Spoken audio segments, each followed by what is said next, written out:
वन्दे मातरम् वन्दे मातरम् सुजलां सुफलां मलयज शीतलां सस्यश्यामलां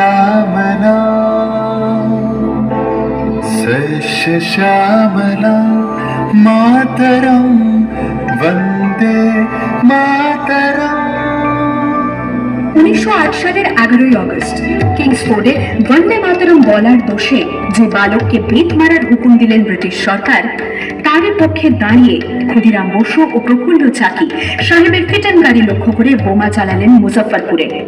সাহেব নিহত হলেন না, তবু নাবালক ক্ষুদিরামকে ফাঁসির হুকুম দেয়া হলো।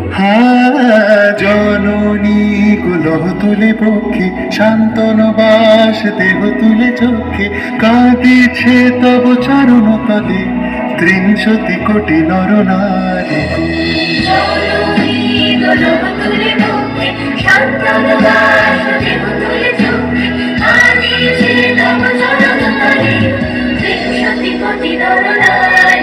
যারা স্বর্গগত তারা এখনো জানে স্বর্গের যে প্রিয় জন্মভূমি এসো স্বদেশ প্রতের মহাদীক্ষালু সেই মৃত্যুঞ্জয়ের চরণ চলে। যারা জীর্ণ জাতির বুকে জাগালো আশা মন মলিন মুখে জোগালো ভাষা আজি রক্ত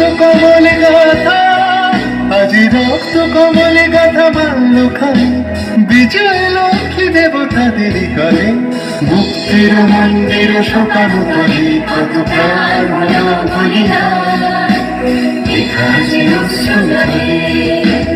লেখা আছে অশ্রু জলে। 9 এপ্রিল 1918 মাস্টারদা সূর্য সেন ও তার 65 জন শিষ্য মিলে পরিকল্পনা করে চট্টগ্রামে ব্রিটিশ পুলিশের অস্ত্রাগার লুট করেন এবং তারপরে লুকিয়ে আশ্রয় নেন জালালাবাদ পাহাড়ে। এর 4 দিন পর ব্রিটিশ বাহিনী খুঁজে বার করে মাস্টারদা ও তার সঙ্গীদের। সেদিনের অস্তমিত সূর্য ছিল সূর্য সেনের রক্তের আহ্বান শোনো আহ্বান আসি মাখা বনু পেরিয়ে দুস্তার বাঁধা প্রস্তার খেলে বন্যার মতো বেরিয়ে। আহ্বান শোনো আহ্বান আসি মাখা বনু পেরিয়ে দুস্তার বাঁধা প্রস্তার খেলে বন্যার মতো বেরিয়ে। যুগ সঞ্চিত শক্তি দিয়েছে সারা হিমগিরি সমুলকি সূর্যের ইশারা যাত্রা শুরু উচ্ছ্বাস ছোটে দুর্বার বেগে তটিনী উত্তাপ তবে উত্তাপ নাচে মুক্ত শব্দী যাত্রা শুরু উচ্ছ্বাস ছোটে দুর্বার বেগে তটিনী উত্তাপ তবে উত্তাপ নাচে মুক্ত শব্দী।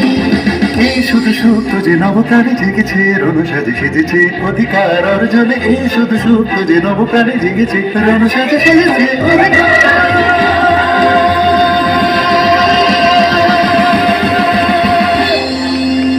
8 ডিসেম্বর 1930 বিনয় বসু, বাদল গুপ্ত, দীনেশ গুপ্ত সাহেবী পোশাকে ট্যাক্সি থেকে এসে নামলেন রাইটার্স বিল্ডিং এর সামনে। সোজা উঠে গেলেন দোতলায়। সামনেই সিমসনের ঘর। দ্বাররক্ষীকে ঠেলে ঢুকে গেলেন ভেতরে। বন্দুকের আওয়াজে গর্জে উঠল রাইটার্স। লুটিয়ে পড়লেন সিমসন। এরপর রাইটার্স বিল্ডিং এর অলিন্দ বারবার গর্জে উঠল বিপ্লবীদের গুলির শব্দে। তারপর টেগার্ট সাহেব তার বাহিনী নিয়ে ঘিরে ফেললেন বিনয়, বাদল, দীনেশকে।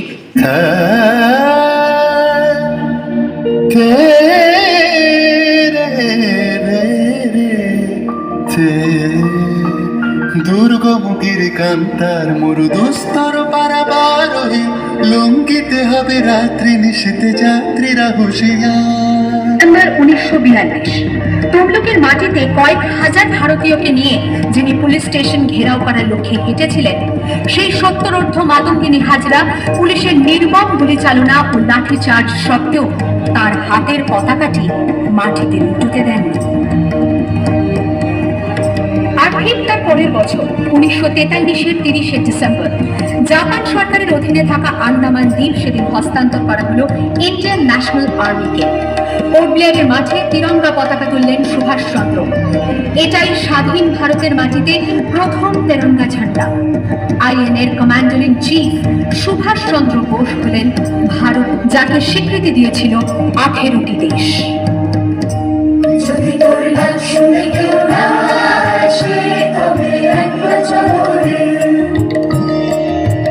वंदे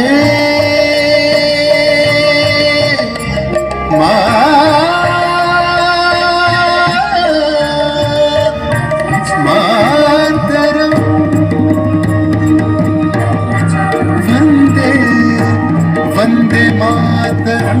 वंदे मातरम, वंदे मातरम।